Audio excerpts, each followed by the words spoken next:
Ya, rancangan Undang-Undang Omnibus Law Cipta Kerja telah disahkan Dewan Perwakilan Rakyat. Meski belum diberlakukan, RUU sudah menuai banyak penolakan. Apa faktor mulusnya pengesahan itu dan apa yang bisa dilakukan para pekerja? Berikut liputannya. Rancangan Undang-Undang Omnibus Law Cipta Kerja yang disahkan oleh DPR beberapa hari lalu banyak mengakomodasi kepentingan investasi. Menurut dosen Hukum Tata Negara dan Hak Asasi Manusia Universitas Airlangga Surabaya, Herlambang P. Wiratraman, RUU ini merupakan kebijakan yang banyak menimbulkan pertanyaan, terutama bagi kaum buruh. Herlambang juga menambahkan pembentuk hukum bekerja secara cepat dan tidak banyak melihat proses publik. Secara formal, ini mengandung kecacatan, apalagi prinsip keterbukaan menjadi penting termasuk partisipasi.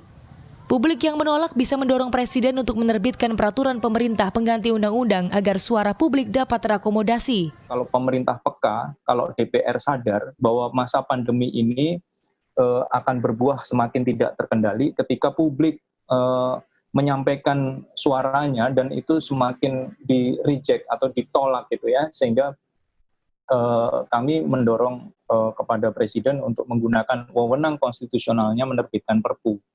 Karena Perpu itu dimungkinkan dalam sistem hukum nasional yang tentunya itu mengadopsi atau mengambil peran bagaimana bisa menunda terlebih dahulu pemberlakuan Omnibus Law dan kita lihat bagaimana substansinya itu bisa lebih menjamin proses-proses suara publik itu lebih terakomodasi.